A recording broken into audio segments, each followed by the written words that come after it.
Welcome back to the show. Zach Ewing back here in the host chair. Thanks for keeping it warm for me, buddy. Yeah, that's what I do, I guess. Appreciate that. Yeah. Zach Ewing, Trevor Horn with you. We talked to the Cesar Chavez Titans championship baseball team. The school year is wrapping up. Your first school year here in Bakersfield, Trevor. Yeah. And we have, I think this is going to be our third to last show. We're going to have a state track blowout preview. We're going to try to go to a 90-minute show next Thursday, and then the state track meet is next Friday and Saturday, June 5th and 6th. And then I think we'll come back one more time after that and do kind of a wrap-up show where maybe we talk our top 10 moments and that sort of thing. It'll be a lot of fun. Some of those top 10 moments may come in the section or the state championship track meet. So anyway, one thing we thought we might do when the show – as the show wraps up its, third season of BVarsity Live, was talk to Central Section Commissioner Jim Chrichlow. We haven't had him in the show just yet, or on the show, I should say. He's going to be on the phone. But we have we've wanted to kind of talk to him about how things have gone in the Central Section this year, maybe some statewide rule change type things that we may see going on. And Jim, I believe, is with us now. Jim Chrichlow, are you there? Yes, I am. Hi, Jim. How are you? Good. How are you guys today? We're pretty good. We're on BVarsity Live. We're talking kind of about the school year that was, and it was a pretty good one for the Central Section. Had a state champion in wrestling again, as seems like that's become usual, and you've still got some boys volleyball teams playing in the state playoffs, and of course we have track next week. But what was the school year like from your perspective? I think it's been a really outstanding year for us. As you mentioned, the section did well in the state championship level. We had a first-time state swim meet here, and we had some kids do very well there. So I think the Central Section flag is waving very proudly right now.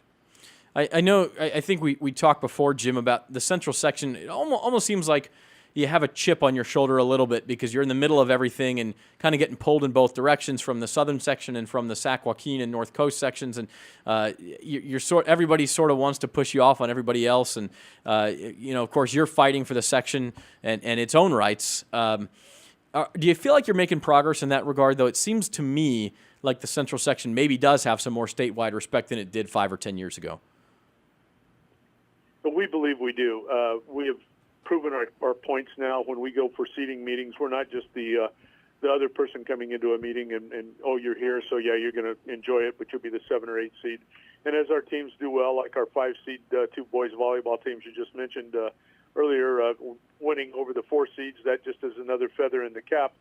And we've also made enough progress in our attempted move to move north as a section into the northern portion of the state that with it coming forward this year for a vote, I think we'll be in pretty decent shape when that does come to fruition. Let's talk about that for a minute. That will be for the 2016-2017 school year. Is that correct? Correct, yes. Okay, and when does the vote take place? Well, it will probably be January at the earliest. Okay. We've had it on the table for 3 years, but it's been put on the back burner because of some other issues at the state that the executive director and the executive committee wanted to get through first. And so we said, okay, let's take care of those. But we will bring it on the table in October with a first reading, and then the vote will either be in January and or April of 16. And so that basically is to move. Now, would that move the entire section to the north, or there have been proposals that move certain divisions to the north and certain divisions stay in the south, or what would happen then? This proposal is to move our entire section to the north. Okay. Now, the only 2 splits, or one is the only one that's in place right now is football, where Division 1, 3, and 5 will play in the north in the regional bowl games. 2, 4, 6 will play in the south. That may still stay in place because of the size of schools, the number of schools in 2, 4, and 6. The other proposal that will be forthcoming that we're kind of co-authoring will be for water polo, which will put us in the north anyway because the south plays water polo in the fall and the winter, and all of ours matches the north. We play in the fall. Mm-hmm. So another step in that direction that is kind of just, I think, greasing the skids to move us north a little bit more. No, that also actually, Jim, this is Trevor, that also affects them boys and girls soccer because in the northern part of the state, it's a fall spring sport. So Would that Right, change you correct. guys then too, since it's a winter only here?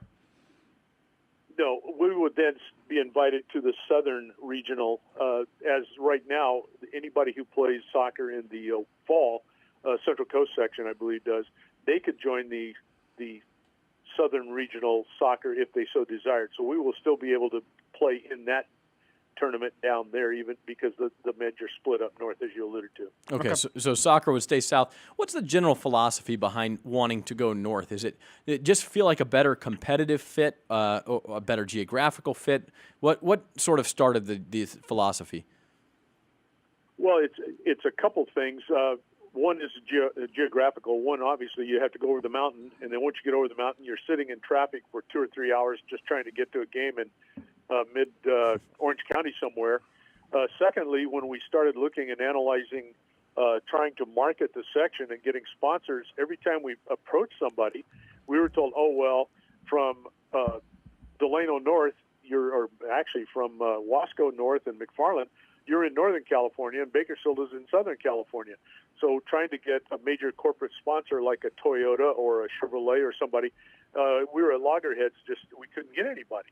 And then thirdly, you look at the state, and right now, of the 1,565 schools, 60% of them are in the South, including us. So if we move north with 101, take that off, it drops the percentages to something like 53-47. So it balances the state competitively in that respect as well. Now, you mentioned sponsors, in car dealerships and maybe some other companies using Wasco McFarland as the split for Northern and Southern California. Does that leave Bakersfield on an island in any way as far as CIF and high school athletics, or is that the sponsorship money will be spread evenly, I would imagine, anyway, right? Oh, absolutely. Right now, when we deal with anybody, everybody gets the money. That Bakersfield will not be on an island whatsoever. That was part of an issue we had before. When we did have a Toyota of Southern California, we were able to get $3,000 as part of the Toyota dealership deal because Bill Wright Toyota there in Bakersfield is a member of the SoCal Toyota Dealers Association. So we got that, but if we deal with somebody out of north, of course, that Bakersfield will share in that portion, even though they are technically in the southern market when it comes to divvying up however they decide to divvy up their end of marketing devices. It's amazing. I mean, I hope people get a feel for how complicated it is. It's a very delicate section to be in because you have a lot of different North versus South politics going on. Let's hone in on football for a minute. And you mentioned Division 1, 3, and 5 champions are going to Northern California, 2, 4, and 6 are going to Southern California. And now the other change this year is that every section champion will have a chance to play in a regional bowl game and then obviously win there a chance to play in a state bowl game. Is that something you were in favor of, Jim? What was your opinion on that change? Well, obviously it's good for us in the respect that nobody will be eliminated like we had the terrible incident with Wasco a couple of years ago, an undefeated team that got voted out over another undefeated team. So that will put them in. The downside is, yes, it is another game for high school kids. It will give them 16 if they go all the way out, which is the regular NFL schedule. We all understand that, and it hurts the smaller schools more than the major schools, the larger schools, because so many kids do play more than one sport. But in general, for the majority of the schools, we think it was the right thing to do. Yeah, and I'll preface this next question with, I know that you don't necessarily make a lot of these rules. You're sort of there to govern the rules that the athletic directors and coaches and leagues make for themselves. But the next thing I'll bring up, and this kind of ties into being that many divisions in football, there are certain sports in the central section where you have 6 divisions, and Division 6, frankly, is 3 or 4 teams. In some cases, I know you dropped it in tennis when it was only 2 for several years in a row, both teams automatically going to the championship. There's 101 schools. Not all of them play every sport. So some sports you have 6 divisions with fewer than 100 schools. Are those bottom championships diluted too much? Do you hear that complaint at all? And is that something that would ever change in the near future? Are they diluted too much? Possibly, unless you ask the team who won the championship. And they think that that's so. Could we? And that's a tough question to answer. Really, I deal with it myself. Yeah, sometimes I think we do have too many. And will we review it? Absolutely. We review this every 2 years as to whether or not we want to continue. In fact, we were just discussing it over at baseball this past weekend about what will happen when we do go to the state playoffs and the other sports that get there, baseball, softball coming up shortly, and they only have 5 divisions. Will we have to divide ours or go back to 5? We do that in basketball now. We do that in volleyball. In soccer, we have 6, but we only get 5 in SoCal. So we may have to, and especially in light of the fact that we don't always fill, as you were alluding to, all of the brackets as it is now. And so we review that every 2 years and make suggestions from our office back to the Board of Managers. And then it will become their choice as to whether to go back to 5 or stay at 6. And again, the leagues and the coaches and the athletic directors are the ones who vote on this, and you're just there to govern it. Not to not to minimize what you're doing. I don't envy your position, totally. but yeah, that's just an explainer. Now here's the other kind of hot button issue would be competitive equity, and I know this is something that comes up a lot. McFarland Cross Country is always saying, you know, that they're not. Justice is not being done to them because they're in Division I. Now that there's more state championships, we added swimming. You mentioned adding baseball and softball in the near future. Is competitive equity something that's here to stay? I know we're in the middle of a 2-year cycle right now, but in your eyes, is this something that's going to keep going? Could we see some major adjustments to it? What's your take on how it's done for the section? Well, once again, that's up to the Board of Managers, Sure. but they have steadfastly over the last 2 or 3 years voted to keep it unanimously. And with that said, Roger Blake, State Executive Director, told the athletic directors at the state convention this past April that within 2 to 3 years, the entire state of California will be based all of their playoffs on competitive equity.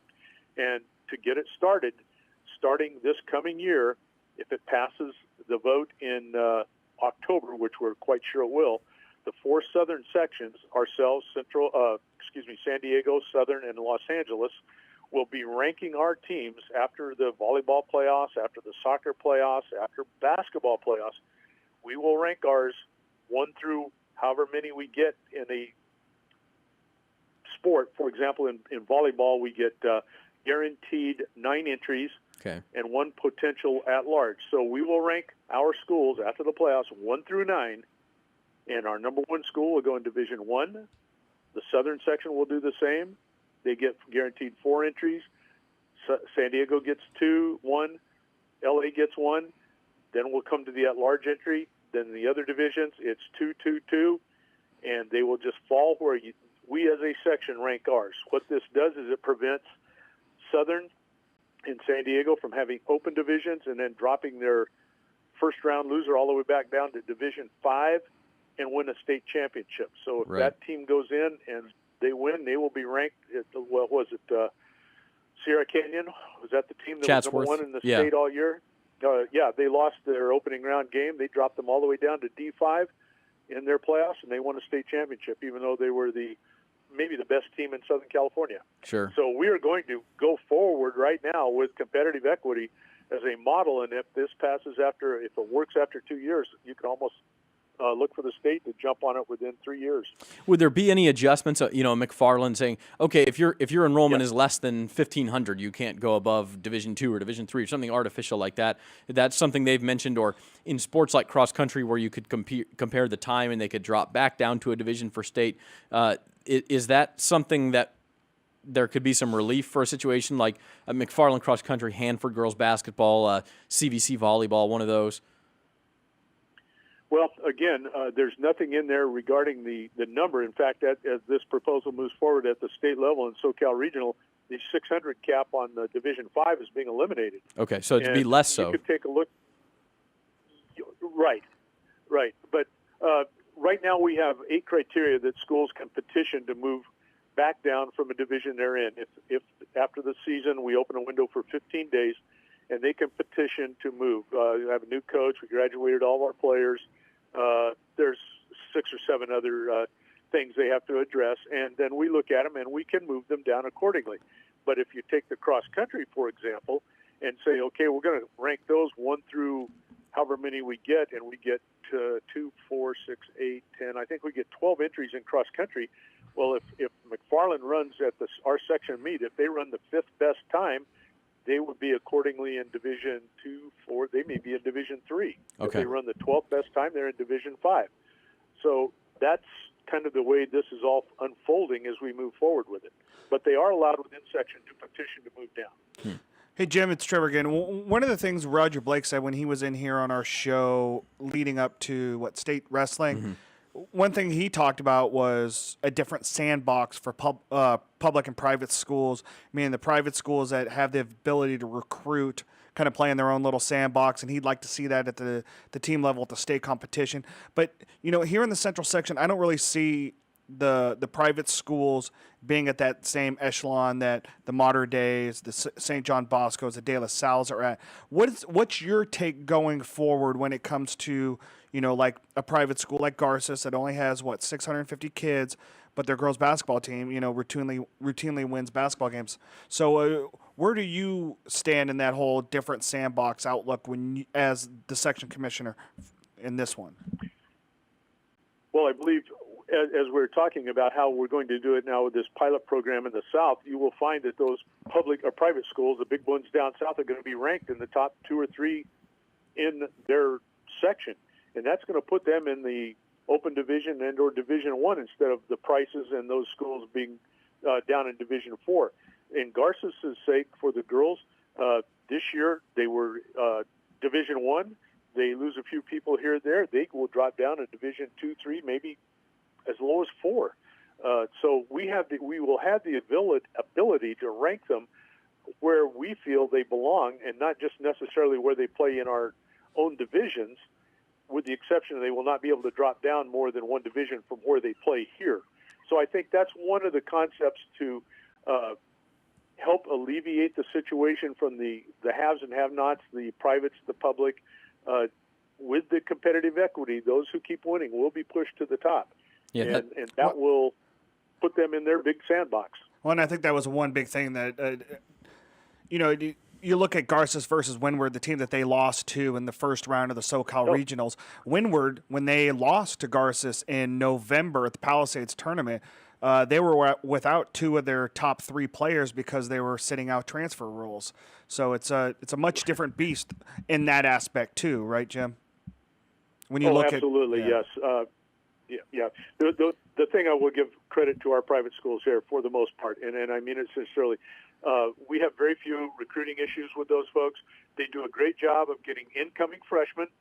Now, there may be some issues with some of the incoming freshmen, but by and large, most of the kids who go to Garces, Bakersfield Christian, Central Valley Christian, Emmanuel, and San Joaquin Memorial go as freshmen. So they're a handful of transfers each year, maybe 1 or 2 of those schools, which use the sit-out period or so on. But for the most part, they get them young and keep them there. And so that's why we don't really have the major issue of transfers with our private schools that we do with we see with the other sections. Jim, we'll let you go here in a couple of minutes, but I did have one final question. We just got done watching the baseball championships in Visalia. As a media member, it's great to be able to see all these things. You obviously do the same thing with basketball. We're going to get into that in volleyball and then eventually softball as well.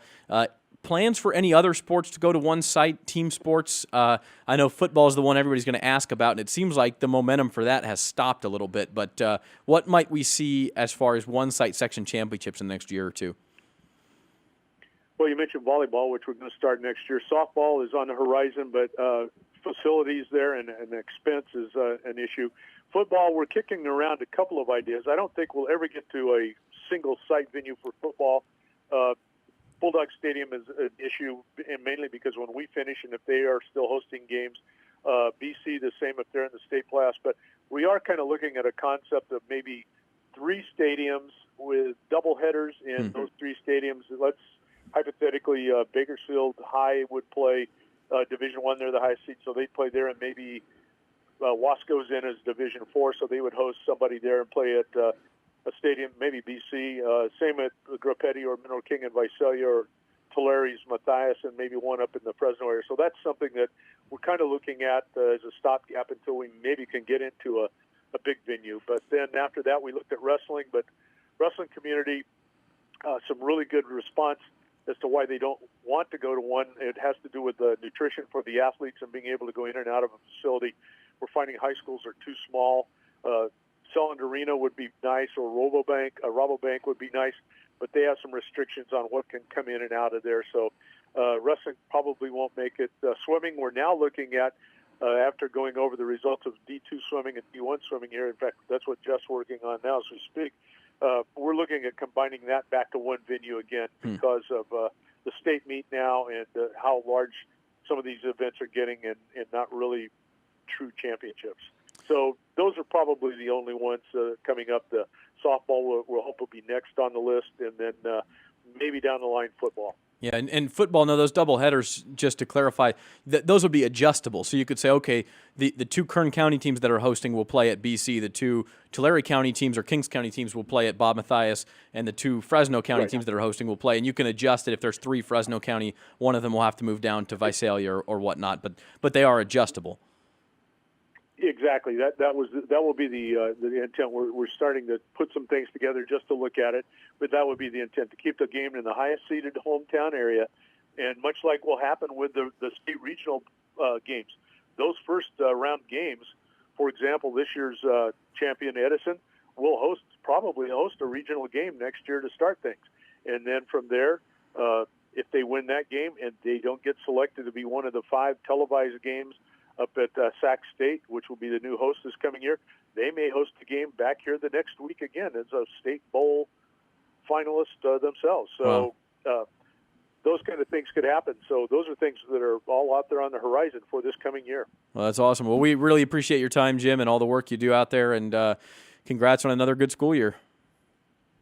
Well, thank you and Trevor both. You guys do such a great job, and we really enjoy working with you, and everything you do has just made it easier for us, and communication's always open for you guys. If we don't answer, you can always leave a message, and we'll get right back to you. Well, that's awesome. May your fairways be long and your putts be true this summer, Jim.